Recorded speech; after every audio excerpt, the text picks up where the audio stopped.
an idea of what empowerment is. As for whether that idea is, I was going to say fully formed. I don't mean fully formed. I think there are some things that we can sometimes miss a little bit about empowerment, and I'm really passionate about helping people to find that. So there are essentially two different types of empowerment, and I think it's a really important distinction to make, and may or may not be one that you've thought of before, but get the slides right. So the first type of empowerment is authority or power that's given to you. So this would be quite normal in the working environment, where a boss might empower you to have a certain level of responsibility for something, and that's brilliant because usually that is because of a level of trust. The issue is that if you focus too much on the type of empowerment that other people can give you, you can miss the really important part of empowerment, and that's the empowerment that you take for yourself. If I just put a couple of things up for you to see. So this first one, the process of gaining freedom and the power to do what you want.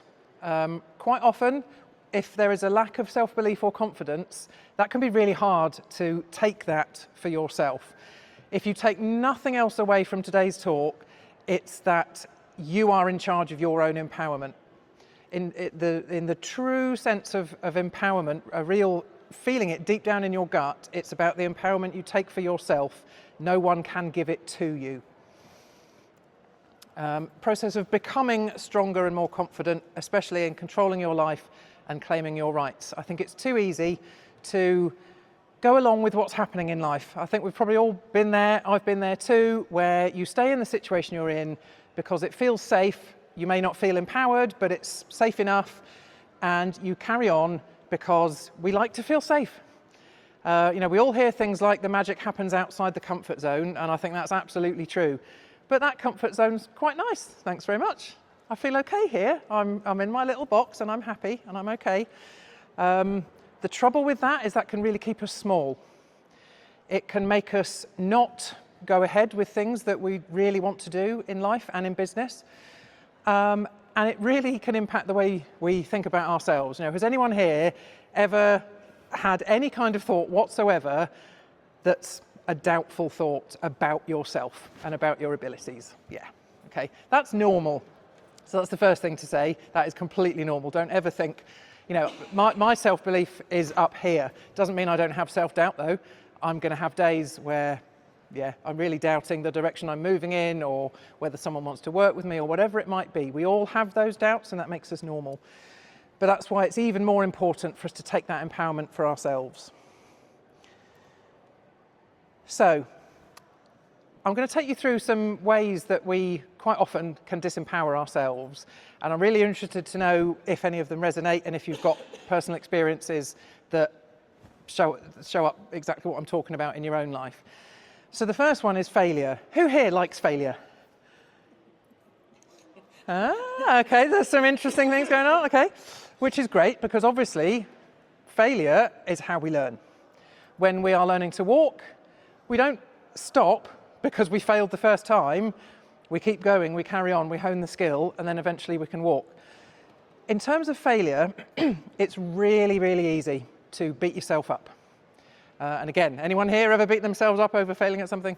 Yeah, totally. But it's how you choose to deal with that and whether you get back up again. How resilient are you in terms of the failure? What can you learn from that failure? I love the acronym that FAIL stands for First Attempt in Learning. Because that failure, failure is quite a negative word. And so it can be very easy to spiral and think, well, it's a negative thing. It's really bad that it happened. But if you sit and think, well, okay, what can I learn from this? There's a lesson here. Something didn't work. Either I could have done something differently. Maybe I need some more support from someone else who's a specialist. Or maybe I just need something else that I need to learn. Maybe there's a skill that you need to hone and get better at. So failure is not a bad thing. We need to reclaim failure think of fail, first attempt in learning, and think about what we can learn from that rather than spiraling into the, oh, but I failed. Yeah, but what could you achieve if you tried again? And it's that ability to try again. Now, this is an interesting one for me. Treat others how you would like to be treated. That's a common phrase that we hear a lot through our lives. I think it's something that all parents say to their children. I think it's something that all teachers probably say to kids at school. However, have you considered the fact that, so if I'm going to say to you, treat other people, how you would like to be treated, what if they like to be treated differently? What if there is something else about that person that they don't want to be treated the way that you want to be treated? Now, it's a great concept from the point of view that it means you're taking time to think about how you're treating other people. You're giving some thought to the fact that treat that person in a nice way is usually the inference of that statement. But how about, so if you have two people doing business together, one's neurodivergent, one's neurotypical, they're going to have different needs. They're going to have different communication styles and different needs in the way they talk to each other. So actually, maybe it's better to, if I'm talking to someone over here, I'm going to come and stand this side and say, look at it through their eyes, see the world through their perspective for a moment, and think, what can I do that can make things more comfortable for them? Likewise, that works back around the other way. Can you imagine how great it would be if everyone in the world did this? That they were all thinking, okay, what can I do to make the situation I'm in a better place to be for everyone that's in it? So whilst it's a great concept to be mindful of what's required at any point, we are essentially disempowering ourselves by limiting it to that. To empower ourselves, we want to look at it from the wider point of view of, okay, so what does that person need? I can't. Who here has ever said I can't? Yeah. If you'd have spoken to me a number of years ago when I was in the Royal Air Force, I'd have said, I'm never going to be self-employed. Why would I want to do something like that? I like the safety of having a salary coming in at the end of every month. And I didn't think I had what it took, essentially. But how do you know if you don't try? This comes back to making those mistakes, having those failures. If you don't try them, you're never going to know. There's a line from one of my favourite musicals, Priscilla, Queen of the Desert, if you've ever seen it. How are you going to know unless you give it a go? You don't. So I can't. Another thing that's really useful, if you find yourself saying I can't, what about adding yet on the end of it, which I know is something Lucy very much subscribes to. Just because you feel you can't do something right now, does it mean you can't ever do it? Does that shut the door and that's it? No more. Well, if we take that approach, we're very much disempowering ourselves because we're taking opportunities away from ourselves. If we say, well, I don't have the skills right now, but I can learn them, or, there is no way for me to have those skills, but I know someone that does have the skills that I can bring in to help me. And I think it's a really useful one as well in terms of the way you think about yourself. Because if you hear yourself quite often saying, I can't, to whatever it is that comes up in front of you in terms of opportunities, then you're stopping yourself from taking those opportunities, which is disempowering you. Holding back from taking action due to fear. Again, I'm sure everyone in the room can relate to the fact that there are things in life and business that give us the fear. We don't want to do it because we're frightened of the outcome, we're frightened of what people might think of us.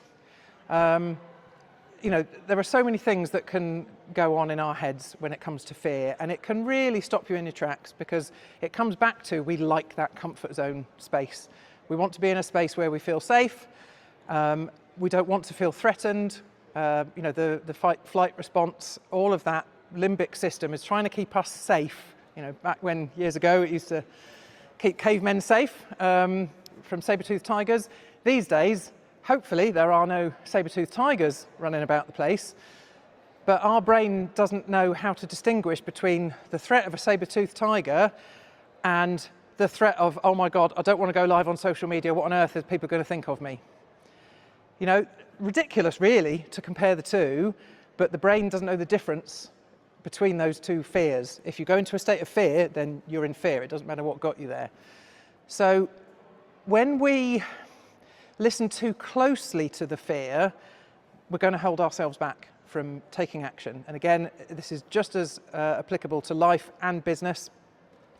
But I think in business in particular, because it can be a scary place to be, right? Particularly if you're a solo business like I am, it's all on you.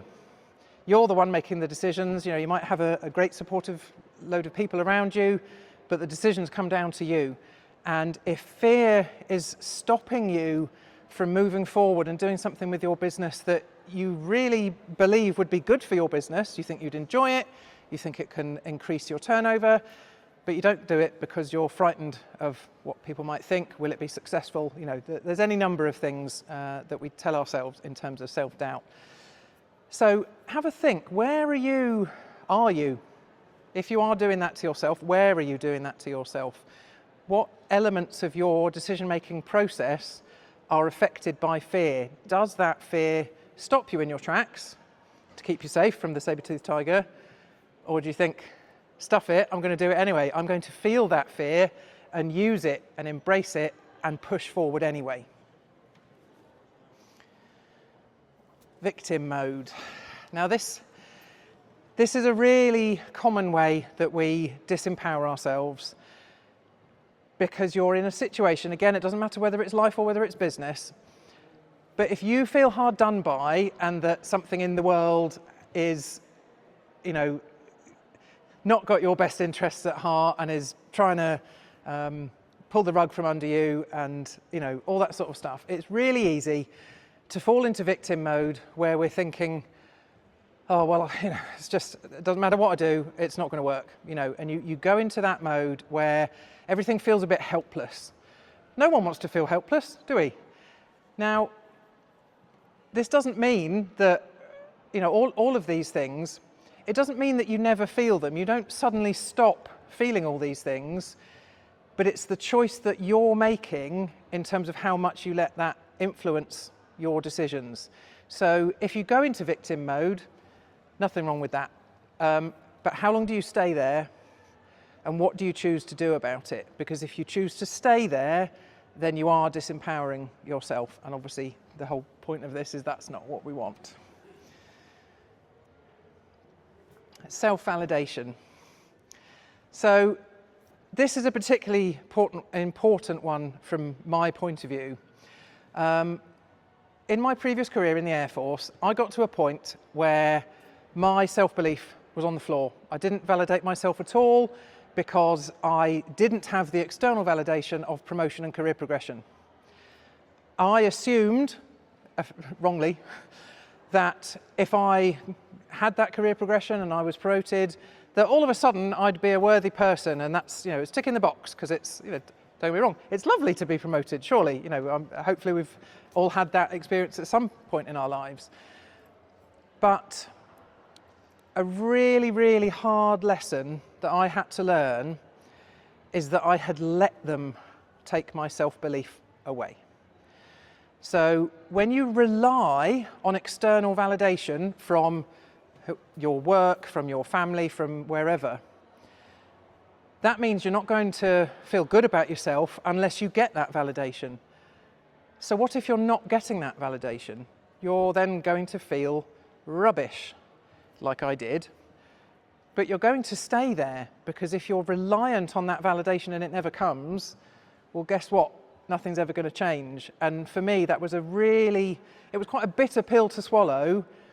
Whilst I felt hard done by the organisation, I had to take responsibility for the fact I had disempowered myself by letting them take my self-belief away. Once I realised that I validate me, it doesn't matter what anybody else thinks. I'm getting goosebumps saying this because it means so much to me. I validate me is a really, really important phrase that I would ask you to remember and take away from here, to use in those moments of self-doubt when things feel hard.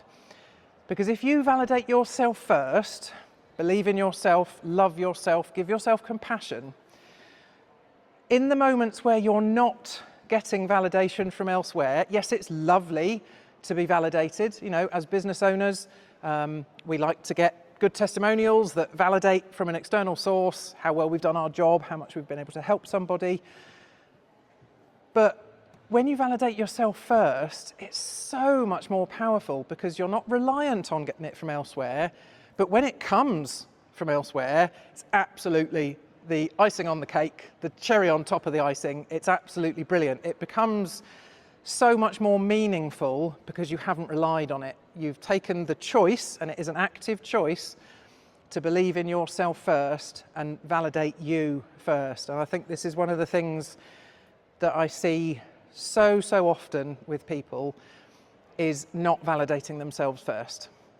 You know, if you think about the way that you view yourself, if someone pays you a compliment, they say, you look fabulous today, or your hair looks nice, or well done on that job, whatever it is. If you find yourself saying, well, you know, it was nothing. Oh no, but you look just as nice. You know, you're deflecting that compliment away. Now, if you think of compliment as a gift, someone's made a little gift and wrapped it up with a nice little bow, offered it to you as a compliment, you've shoved it back in their face, which is effectively what's happening. And you are disempowering yourself by doing so. Obviously, no one takes offense. You know, if someone rejected a gift, you'd take offense. People don't take offense if you reject a compliment, but the impact on you of rejecting that compliment is quite a fundamentally large one, because you don't love yourself or believe in yourself enough to just accept that compliment, embrace it, and say, thank you very much. You don't have to say anything else. You can carry on if you wish, and you know, thank them for being so kind or whatever. But next time you receive a compliment, try saying thank you, and just leave it there. There doesn't need to be anything that comes after that. See some sniggers in the front row there. But you know, this isn't always easy.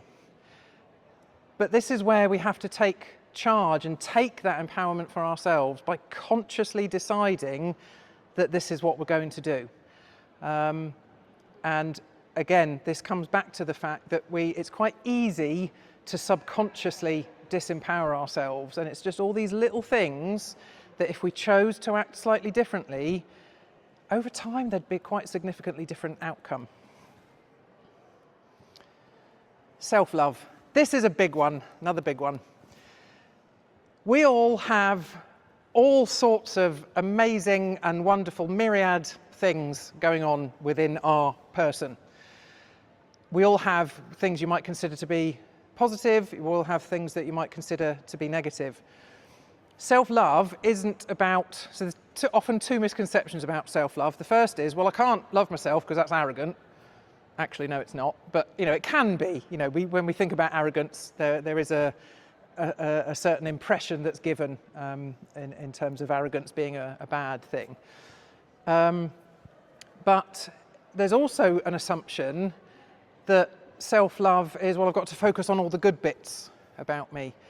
Actually, the far more empowered place to be is to love everything about you. All the light, all the shade, and everything in between. We all have things about ourselves, whether it's the way we look, whether it's the way we think, whether it's our reactions to things, whether it's different personality traits that we might have. Learn to love them all, because they make you who you are. You are completely individual, and that's a beautiful thing. And I think sometimes we can get too focused in, oh, but I need to fit in, I need to be in this box, because that's what society tells me. You know, you're going to go to school, and then you're going to go to university, and then you're going to get a job, and then you're going to get married and have a family, and all these boxes that people try to put everybody in. Make your own box. Make your box whatever shape you'd like it to be, but make that box a place of joy and a place that you love and feel comfortable. Because when you do that, you will feel more empowered, and it will have a really positive impact on all the decisions that you make around that in your life. Language. This is, again, I suppose I'll put them all on the list because I think they're all important. It's so easy in the language that we use in our self-talk to put ourselves down. Now, if you think about it, we have thousands and thousands of thoughts going on in our brain every day. But thoughts are not things. Thoughts are not facts.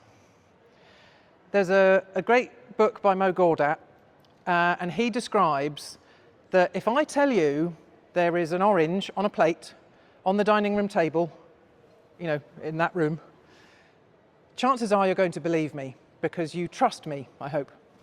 So you believe that to be true, but you don't have evidence to know it's true because you haven't gone to see it yourself. But you believe it's true, so you then go and tell your mate, oh yeah, if you go in the dining room, there's an orange on a plate on the table. And it becomes concrete in your own mind with no evidence to prove that it's true. Most of the negative self-talk that we talk to ourselves quietly, chirping away in your ear, there's no proof or evidence of any of it. But we believe it because we've always believed it, or because it's always what we've been told. Think of the amount of, and this is not to disparage teachers in the slightest, but think of all the teachers that have said to little Johnny, you're never going to amount to anything. And I know I love teachers. My mum was a teacher, so this is definitely not anything against teachers. But those messages stay. Little Johnny might go off and become an astronaut, who knows? So is that message that he was told, is there evidence to support that? Well, no, because he went off and became an astronaut. So when you're doubting yourself and saying those things in your mind of I can't, or I'm frightened, or any of the things on this list, what's the language that you're using? Can you reframe that language to be more positive? In the same way as the I can't, change it to I can't yet, or I can't but I can learn. When we look at ourselves in the mirror, do we like what we see? For many of us, that can be a really difficult thing sometimes. But the language that you use around that can have a real impact. So one example I would give is that, being fat, inverted commas, is something that is talked about in society a lot. And there are expectations and, the media and all sorts of things that for years we've all had criticisms about the kind of things we're shown that we're perhaps expected to be, or things to aspire to. But when you change the words, I am fat, because I am fat is you basically saying I am associating as a ball of fat. That's what I am. I'm not a human being anymore. I'm a ball of fat. If you say I have fat, well, yeah, everyone has some fat on their body. We need fat to live. That's really, really important. And just that slight change of language can make a real difference to how you view yourself, and you perhaps stop identifying as that thing. Neurodivergent conditions are a classic example of this, where people identify with the condition rather than just being a human being that happens to have some traits or other. So that's really something to think about, whether you're doing that kind of thing in your own life. So the key message from today is that empowerment is yours for the taking. You are responsible for your own self-belief and confidence. You are responsible for validating yourself first. And whilst that can sometimes be a hard lesson to learn, if you proactively take charge of that for yourself, the difference you can make is beyond belief. My self-belief was literally on the floor. It was down the toilet, any number of analogies I could use for where it was. Now it's up here, and that's because I chose to take positive action to do something about it. And every single person on this planet is capable of doing that if they choose to. So think about areas where you might be disempowering yourself, and what can you do if you had to think of one thing today to try and do a bit differently. No, in fact, see, language. Try, do or do not. There is no try, as Yoda once said. Saying that you're going to try to do something is actually giving yourself an out if you don't do it. So actually say, I will. So what is one thing that you will do today, tomorrow, to make something of this on this list different for yourself? So I'm going to finish with 3 questions. First one, fairly obvious. So what can you do? What is that one thing that you will do to help empower yourself? What can you do to help other people to empower themselves too? Because as I said before, can you imagine how much better it would be if everyone was making an effort to empower themselves and each other? Just think how it would be for everyone if we all did that. And how far can you spread that message? You know, it's very easy, obviously, you know, we can go away from hearing a talk and forget all about it, and I won't be offended if you do that. Obviously, I'd love you to remember some messages and take something from it. But empowerment, self-belief, confidence are all such important things for the way that we live our lives and helping ourselves to achieve the things we really want to achieve. So why wouldn't we want to spread that further? So, to end on my motto, live life by your design, emphasis on your, because it's all about you. You're the only one that really truly knows what it is that you want from your life and business. Sometimes you need to scratch a bit under the surface to work out what that actually looks like, but if you take the proactive choice to empower yourself by doing that, it's much easier to then be in charge of making those decisions to live your own life by your design.